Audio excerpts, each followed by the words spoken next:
नमस्कार, मैं रवीश कुमार। आपका अंदाज़ा सही है कि क्या कहने जा रहा हूँ, लेकिन गुजारिश है कि जो भी कह रहा हूँ उसे धीरज के साथ सुनिएगा। भारत की पत्रकारिता में स्वर्ण युग तो कभी था भी नहीं, लेकिन आज के दौर की तरह भस्म युग भी नहीं था। भस्म युग से मेरा मतलब है जहाँ इस पेशे की हर अच्छी बात तेज़ गति से भस्म की जा रही हो। यह दिन भी आना ही था। इस देश में अलग अलग नाम वाले अनेक चैनल हो गए हैं, मगर सब हैं तो गोदी मीडिया ही। उसका परिवेश, उसका इकोसिस्टम, पत्रकारिता का और माहौल सब खत्म कर दिया गया है। मगर पत्रकारिता करने और कराने का दावा भी सब कर रहे हैं। खासकर वो भी कर रहे हैं जो उसी सत्ता का हिस्सा माने जाते हैं, उसी के रूप में देखे जाते हैं, जिसकी ताकत से हर दिन पत्रकारिता इस देश में कुचली जा रही है। जब वो कहे कि वह उच्च स्तरीय पत्रकारिता करना चाहता है, तब ऐसा दावा करने वालों को जरा संदेह की निगाह से देखिए। गोदी मीडिया और सरकार भी पत्रकारिता का अपना मतलब आपके ऊपर थोपना चाहती है। अगर इसका मतलब किसी भी रूप में वही है, तब आप एक बार फिर से झांसे में आने वाले हैं। इस वक्त अपने संस्थान को लेकर कुछ खास नहीं कहना चाहता, क्योंकि भावुकता में आप तटस्थ नहीं होते, ऑब्जेक्टिव नहीं हो सकते हैं। एनडीटीवी में 26-27 साल गुजारे हैं। इतनी लंबी यात्रा के अपने उतार चढ़ाव भी हैं। अनेक साथी, वरिष्ठ, कनिष्ठ सब शामिल हैं। कितने लोगों ने साथ दिया है। इन अनुभवों के बारे में कभी भी वस्तुनिष्ठ तरीके से नहीं बोला जा सकता, और आज के दिन तो बिल्कुल नहीं, क्योंकि कई बार तथ्यों के साथ भावनाएं मिल जाती हैं और भावनाओं के तूफान में बहुत सारे तथ्य छूट जाते हैं। बेहतर है कि इसे संक्षिप्त ही रहने दिया जाए। जो आदरणीय शख्स हैं उन्हें मैं याद कर ही रहा हूँ। काफ़ी सारी शानदार यादें हैं एनडीटीवी में, अब दोस्तों के बीच सुनने सुनाने के काम आएंगी। आज के दिन किसी एक व्यक्ति का नाम लेना मुश्किल हो रहा है, तब जब आपके पेशेवर जीवन में अनेक लोगों का हाथ हो, कैसे एक का नाम ले सकते हैं। मैं जानता हूं कि पूर्व सहयोगी, मौजूदा सहयोगी सब मुझ में अपना हिस्सा देखते हैं, और वो सही भी है। मुझे सभी से कुछ ना कुछ मिला है। मैं सबका ही आभारी हूं। इसलिए एक का जिक्र कर बाकी को छोड़कर आप न्याय नहीं कर सकते, खासकर ऐसे दिन। वैसे भी इस वक्त तो हर चेहरा ही अच्छा नजर आ रहा है, क्योंकि सबने मेरे अनुभवों को, मेरे जीवन को समृद्ध किया है। बेटी विदा होती है तो वो दूर तक पीछे मुड़कर मायके को देखती रहती है। मैं इसी स्थिति में हूं। अभी मुड़कर देख लेने दीजिए, फिर कभी विस्तार से एनडीटीवी की बात करूंगा, लोगों के बारे में और एनडीटीवी के बारे में, डॉक्टर रॉय, राधिका रॉय के बारे में भी। मैं कई लोगों की प्रतिक्रियाएं पढ़ रहा था। बहुत सी बातें तो मुझे आज ही पता चली। हैरानी हुई कि हर किसी के पास एनडीटीवी का एक अलग ही किस्सा है। वाकई उन 27 वर्षों के बारे में ठहर कर और संभल कर बात करने की ज़रूरत है। एनडीटीवी ने एक चीज़ सिखाई कि टीवी में और टीवी का एक ही मतलब होता है, टीम। एंकरों के स्टार बनाए जाने के बाद यह धारणा टूट गई, मगर आज भी टीवी के बुनियाद में यही है कि जितनी अच्छी टीम होगी उतना अच्छा काम होगा।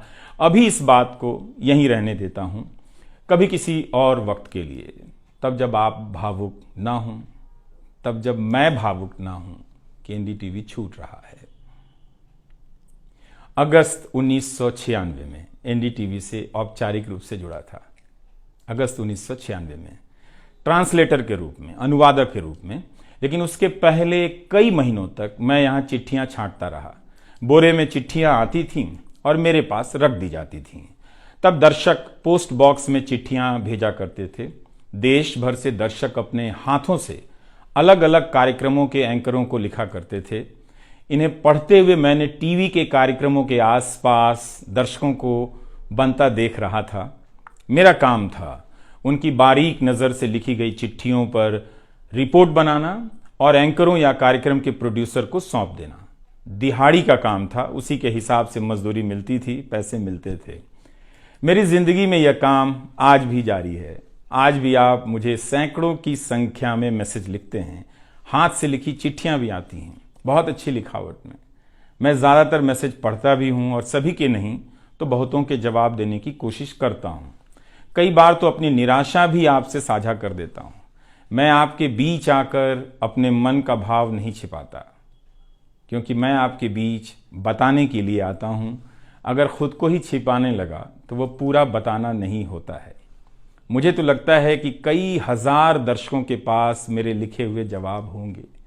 उंगलियों में दर्द रहने के कारण इन दिनों जवाब देना कम कर दिया है। तो एक तरह से जिन चिट्ठियों से एनडीटीवी में मेरी शुरुआत होती है, उनका आना जाना आज भी जारी है, आज तक जारी था। वो काम आगे भी जारी रहेगा, लेकिन इतने सारे सुझावों, जवाबों, अपेक्षाओं, शिकायतों और डांट के बीच सोना, जागना और जीना मुझे आपके हवाले करता चला गया। मैं खुद के पास तो रहा ही नहीं, आपके बीच गया तो घर ही नहीं लौटा। शायद अब कुछ वक्त मिलेगा खुद के साथ रहने का। आज की शाम एक ऐसी शाम है जहां चिड़िया को उसका घोंसला नजर नहीं आ रहा, क्योंकि कोई और उसका घोंसला ले गया है, मगर उसके सामने थक जाने तक एक खुला आसमान जरूर नजर आ रहा है। तो खैर, उसके बाद अनुवादक बना और कई पत्रकारों की रिपोर्ट का अंग्रेजी से हिंदी में अनुवाद करता रहा। इसके बाद मैं रिपोर्टर बन गया और फिर मेरी दैनिक रिपोर्ट की अलग यात्रा शुरू होती है। रवीश की रिपोर्ट से काफ़ी कुछ सीखने को मिला। तो इस तरह से यह एनडीटीवी में ही संभव हुआ कि एक चिट्ठी छांटने वाला इसके एक चैनल का ग्रुप एडिटर, समूह संपादक बनता है और आज उसे छोड़ रहा है, इस्तीफा दे रहा है। बहुत बड़ी बड़ी शक्तियां पीछे खड़ी हैं इस एक पत्रकार के पीछे। तो स्वाभाविक है कि ये नौबत आनी थी, इसका अंदाज़ा मुझे पहले भी था। लेकिन जिस दिन आता है उस दिन अच्छा तो नहीं लगता है। लेकिन मैं आपसे यह भी कहना चाहता हूं कि जब भी मेरे बारे में मूल्यांकन करें, इस बात की सहानुभूति मुझसे ना रखें कि मैं चिट्ठी छांटता था। मैं उनकी तरह नहीं हूं कि अचानक चाय बेचने की बात करने लग गया। उतर रहा हूं जहाज से, बात कर रहा हूं चाय बेचने की। सहानुभूति के लिए या फिर अपने संघर्ष को महान बताने के लिए मैं ऐसा नहीं करना चाहता। इस देश में हर किसी का संघर्ष ही पहाड़ चढ़ने के जैसा है। आप एम्स के बाहर मरीज जो खड़े हैं, उनके परिजन जो खड़े हैं, उनसे मिल लीजिए। आपको पता चल जाएगा कि उनकी चुनौतियां कितनी बड़ी हैं और आपका दुख कितना कम है, छोटा है। लेकिन आज के दिन मैं आप सभी के बीच दर्शकों की बात करना चाहता हूं। इस दौर में कुर्सी पर बैठे किरदारों को टूटते हुए देखा, सबने देखा। संस्थाओं को भस्म होते देखा, आपने देखा। नफरती तूफान में लोगों को भटकते देखा, मगर मैंने इसी दौर में एक नई संस्था भी बनते देखी है। वह संस्था है जनता की संस्था, दर्शकों की संस्था। दर्शक ही अपने आप में इंस्टीट्यूशन बन जाते हैं। आप दर्शकों की संख्या भले कम है, मगर आप दर्शकों ने मिलकर जर्जर किए जा रहे इस लोकतंत्र में जनता नाम की संस्था का पौधा सूखने से बचा लिया। एनडीटीवी में मुझे जब भी अवसर मिला मैंने जान लगा दी। मैंने कभी उन अवसरों को अपने लिए नहीं देखा, बल्कि यही सोचा कि ये अवसर मुझे आप दर्शकों के लिए मिला है, इसलिए उन सभी अवसरों को आप दर्शकों की कहानियों से भरता चला गया और मैं आप दर्शकों का होता चला गया। आपका दावा मुझ पर बहुत बड़ा है, मैं जानता हूं। आप मुझ पर बहुत दावा रखते हैं।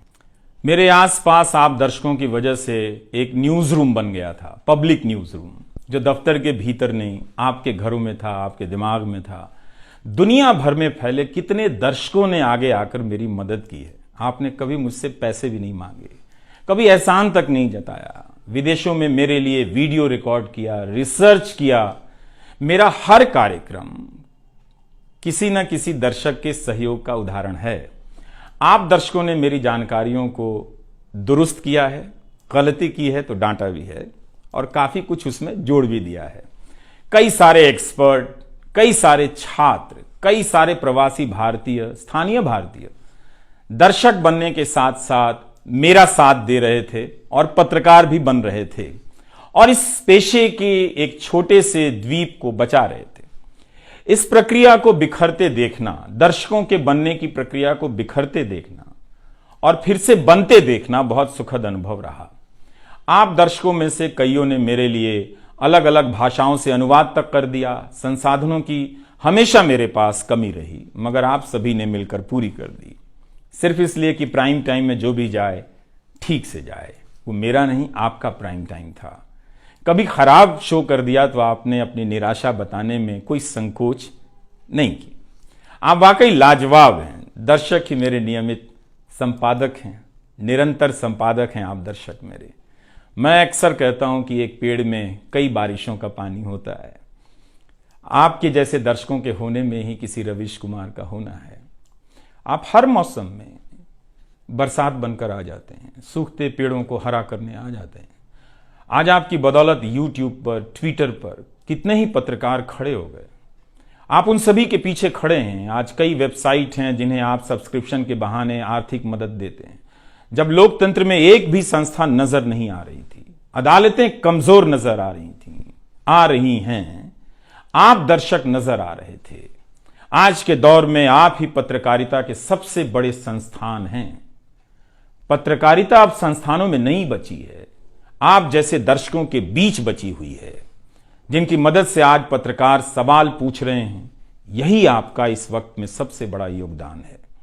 हो सकता है कि कोई जनता की आवाज को पूरी तरह कुचल दे, उसकी आवाज पर धार्मिक नफरतों की आंधी धूल को भर दे, ढक दे, लोकतंत्र को मिटा दे, मगर आप दर्शकों का होना हौसला देता है कि लोकतंत्र भले खत्म हो जाए, मगर उसकी चाहत कभी खत्म नहीं होगी, क्योंकि आप जैसे दर्शक अपनी जवाबदेही को, जिम्मेदारियों को बहुत खूब समझते हैं। इस मुश्किल वक्त में आपने एक पत्रकार पर भरोसा किया, उसे कितना प्यार दिया। कई बुजुर्ग माओं ने मेरे बाल सहला दिए, गाल छू लिए, तो किसी ने मेरे गमले में गुलाब के फूल लगा दिए, किसी ने चने का सत्तू भेज दिया कि मेरी सेहत ना खराब हो, किसी ने शहद भेज दी, किसी ने धूप में खड़े देखा तो सर पर गमछा तान दिया और छाता खोल दिया, किसी ने जेब में कलम रख दी, महंगी कलम। आज के दिन मैं एनडीटीवी से ज्यादा आप दर्शकों को याद करना चाहता हूं। आपके बिना मैं कुछ नहीं कर पाता। मुझे आप दर्शकों पर नाज है। कई बार लगता है कि मैं संस्था का कम, आप दर्शकों का प्रतिनिधि ज्यादा हूं। मुझे काम करने की आजादी मिली संस्था में, निर्बाध आजादी, और उस आजादी को मैंने हमेशा संभाल कर रखा, क्योंकि आपकी तेज नजर मुझ पर थी। खुद को काफी संभाला कि कुछ गलती ना आ जाए, कुछ मुझसे चूक ना हो और मुझ में अहंकार ना आ जाए और बदले में आजादी चली जाए। मेरे आगे दुनिया बदलती रही, मगर टेस्ट मैच के खिलाड़ी की तरह पिच पर टिका रहा। पर अब किसी ने मैच ही खत्म कर दिया है, उसे T20 में बदल दिया है। जनता को चवन्नी समझने वाले जगत सेठ हर देश में हैं, इस देश में भी हैं। अगर वो दावा करें कि आप तक सही सूचनाएं पहुंचाना चाहते हैं, तो इसका मतलब है कि डॉलर अपनी जेब में रखकर आपकी जेब में चवन्नी डालना चाहते हैं। पत्रकार एक खबर लिख दे तो जगत सेठ मुकदमा कर देते हैं और फिर सत्संग में आकर प्रवचन भी देते हैं कि वे पत्रकारिता का भला चाहते हैं। आप दर्शक इतना तो अपना भला समझते होंगे। इसलिए आज मैं अपने संस्थान से ज्यादा आप दर्शकों को याद करना चाहता हूं। मुझे हमेशा लगता था कि हिंदी का पत्रकार छत क्यों नहीं छुपाता है। ऐसा क्यों है? हिंदी पत्रकारिता के कई श्रेष्ठ संपादकों, पत्रकारों के कार्यों पर निगाह रहती थी। उनकी गहराई हैरान करती थी, फिर भी लगता था कि उनकी बात जमाने तक ठीक से नहीं पहुंची, पेशे के भीतर उन्हें उनकी जगह नहीं दी गई। पत्रकारिता का मतलब अंग्रेजी का पत्रकार होना हो गया। इसके कुछ ठोस कारण भी हैं, उनमें विस्तार से जाने का समय नहीं है, लेकिन तब भी हिंदी के जुझारू पत्रकार आसमान क्यों नहीं छू सकते हैं, यह बात कचोटती रही। इन सब बातों ने मेरे व्यवहार में काफी बदलाव कर दिए। भाषा को संयमित किया, मर्यादित किया, ताकि हिंदी का प्रभाव कम ना हो। बहुत सजगता से अपना काम इस तरह से किया कि लोगों को, देश के किसी भी हिस्से के लोगों को मेरी हिंदी से प्यार हो जाए। मेरी मातृभाषा हिंदी नहीं है, भोजपुरी है। भोजपुरी गांव है मेरे लिए। हिंदी मेरे लिए भाषा का वो शहर है, पहला शहर, जहां मैं गांव से शहर आया था, लेकिन मुझे भारत के हर राज्य के दर्शकों से प्यार मिला है। हिंदी प्रदेशों की कुंठित राजनीति ने हिंदी को हथियार बना दिया। इससे हुआ कुछ नहीं, हिंदी को लेकर कुंठाएं ही बढ़ती चली गईं, किसी का भला नहीं हुआ। मैं उन सभी गैर हिंदी भाषी पत्रकारों, सामाजिक कार्यकर्ताओं, विद्वानों का शुक्रिया अदा करना चाहता हूं, जिन्होंने मेरी हिंदी को समृद्ध किया, जिन्होंने मेरे लिखे हुए का अपनी भाषा में अनुवाद किया और अपनी भाषा में लिखी हुई जानकारियों का मेरे लिए अनुवाद कर दिया मुफ्त में। कई बार लगता था कि अलग अलग डिब्बे जुड़ते जा रहे हैं और रेल बनती जा रही है। उर्दू, मलयालम, तमिल, कन्नड़ा, पंजाबी, गुजराती, मारवाड़ी, बंगाली, मराठी भाषा के पत्रकारों ने कितना कुछ जोड़ा है। यह बात कहीं हिंदी बनाम अंग्रेजी की तरफ ना मुड़ जाए, इसलिए कहना जरूरी है कि अंग्रेजी भाषा में लिखने वाले विद्वानों और पत्रकारों ने मेरी खुलकर मदद की है, मेरे साथ बराबरी का व्यवहार किया। जो नहीं कर सके, ऐसे हैं, उनका क्या हिसाब करना, उनका क्या रोना, मगर जो बराबरी के साथ पेश आते रहे, उनका आभार व्यक्त करना चाहिए।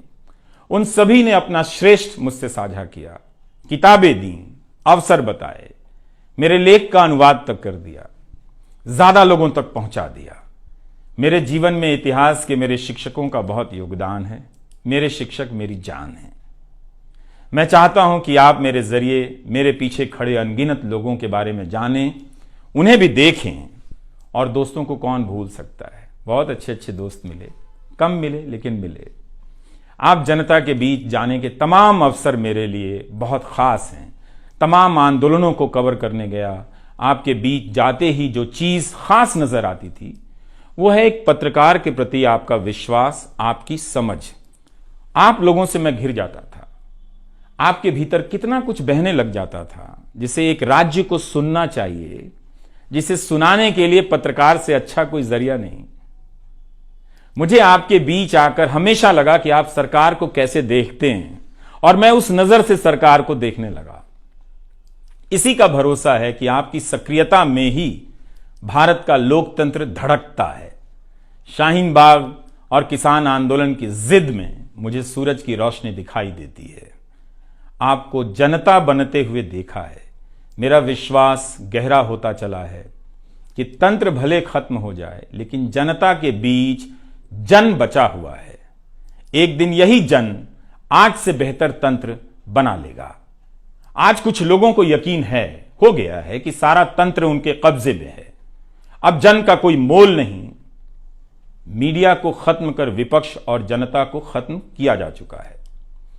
ऐसा सही भी है, मगर यही शाश्वत नहीं है। एक ना एक दिन जब लोग अपनी नफरतों से जर्जर हो जाएंगे, उनकी नफरतें उनके शरीर से दरकने लग जाएंगी, तब उन्हें किसी नई जमीन की तलाश होगी, किसी पत्रकार की याद आएगी। नफरत की गुलामी से बाहर आने का रास्ता आप ही बनाएंगे, आपको ही बनाना है।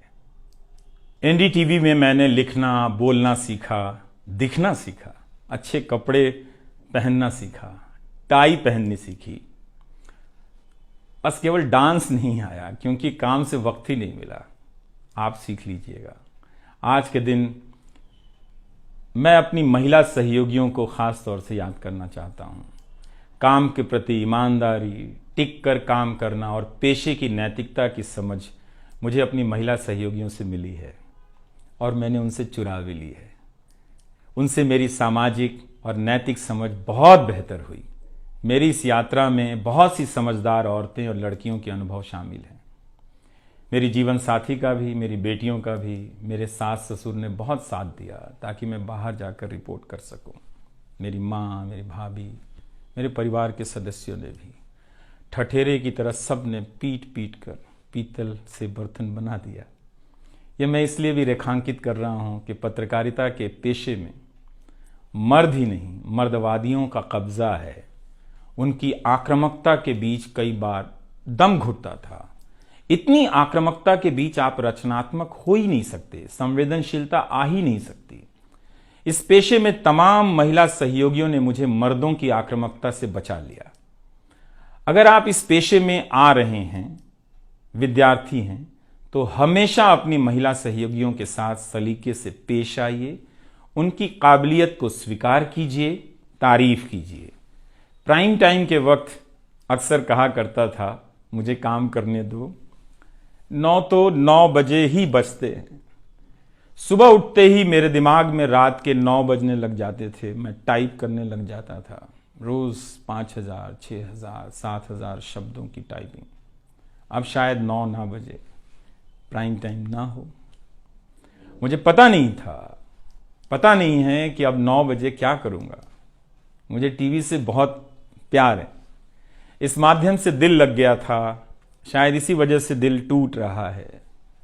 वो लाल माइक याद आता रहेगा। अब वो लाल माइक नहीं होगा। मैं जानता हूं कि आप दर्शकों की आदतों में मैं शामिल हो गया हूं। आप काफ़ी तकलीफ में थे कि मेरा क्या होगा, मैं क्या करूंगा, मैं प्राइम टाइम क्यों नहीं कर रहा हूं। मुझे लगा कि चुपचाप किनारे हो जाना चाहिए। धीरे धीरे मेरे नहीं होने की आदत आपको डाल देनी चाहिए। इसलिए कई दिनों से प्राइम टाइम नहीं कर रहा था, ताकि आप मुझे कुछ भूल सकें।